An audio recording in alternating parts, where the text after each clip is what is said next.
And as she was walking out, a little kid just stood up and shouted, "That's my grandma!" That's a very solemn occasion, and you're very proper, and we all just had to bust laughing. In the American Military University, what kind of courses do you offer? With AMU, you can either be a military or civilian student, so it's a very common misperception that you have to be in the military to go to AMU. Okay. However, of our complete student body at APUS, about 2/3 of our students are active in the military currently. Oh, okay. So you will find a lot of military students, a lot of classmates who have that experience. And they've sought us for the reason that we offer a curriculum that's really relevant to what they do. In the military, you find that to be areas of specialization like intelligence, homeland security, transportation, and logistics, but also degrees that are pretty mainstream and have a lot of translation into the civilian world, IT. You can really find anything from liberal arts programs that meet your needs to professional studies programs to these specialty areas. Homeland security arena, which many of our people might be interested in. Can you name some of the courses that you teach?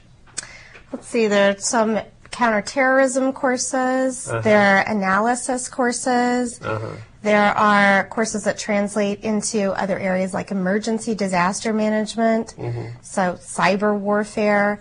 There are lots of different aspects, and I would also add that there are cultural courses as well, because part of understanding what you're dealing with is understanding what those other, the enemy or other cultures are that you have to be concerned about. So those you'll find in both the Homeland Security and intelligence programs.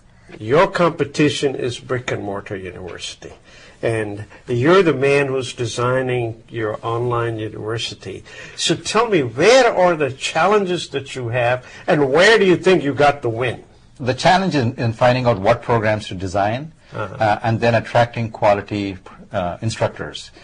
We make sure all instructors are properly credentialed, and also that they have practical real-world experience. We don't want armchair strategists teaching a class where they just open a textbook and tell you what they need to do. We want people who are on the job. And what we find in classes is, as people get this on real-world skills and academic principles, when they come out, they just go and tell others about it. We get a lot more commendations, and we love this instructor. Can we have him back again or her back again, as opposed to complaints.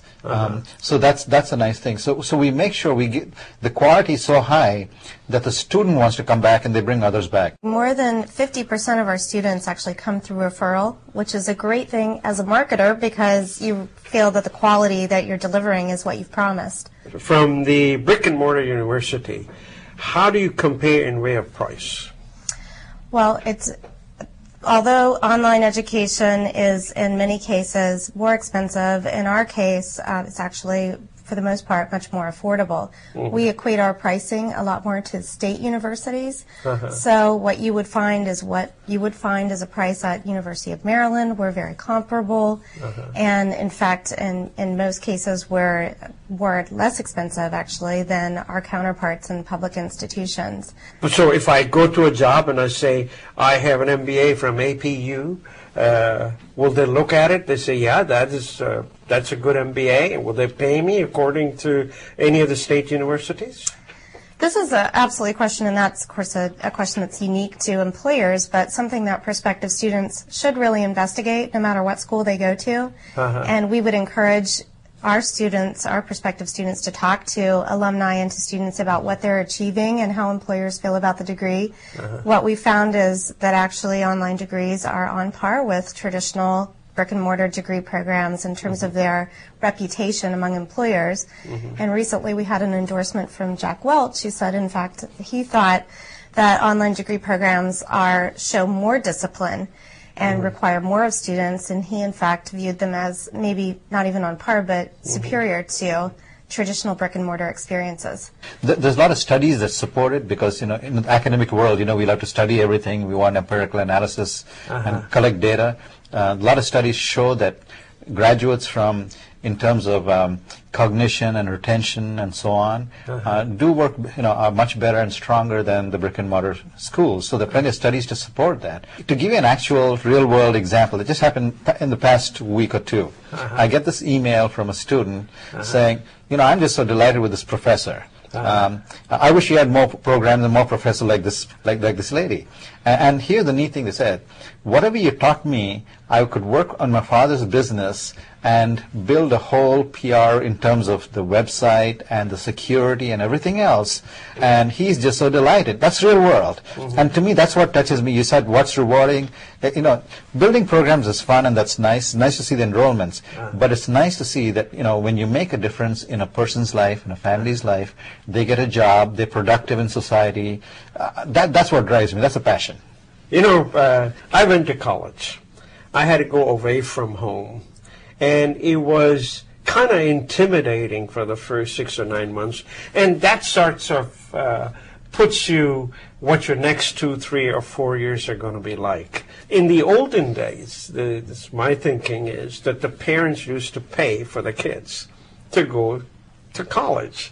But nowadays, the return from that college kid appears to be not that good.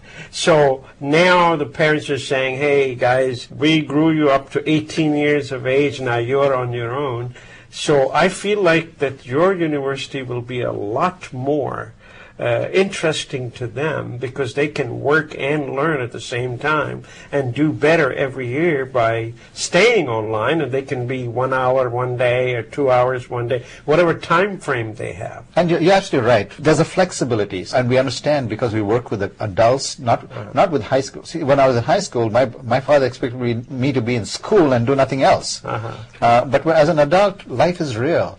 So this format also helps people to really accomplish more given the whole life situation. I think the current economic condition also has some parallels to what you're saying. People are finding that they have to make smarter choices. There isn't the luxury of just taking 4 years off and going to school. They have to get out and start making money.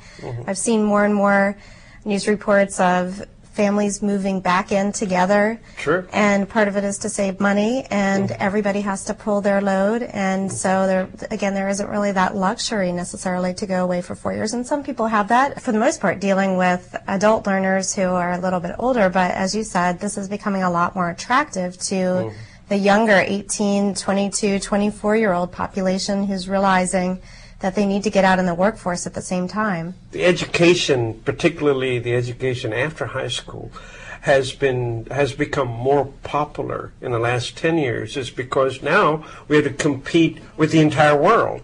And some of the education in the foreign world, at least it's said on a daily basis, drummed it to us that the American students are not doing as well as the foreign students are doing. But they can do well by being online, at their pace.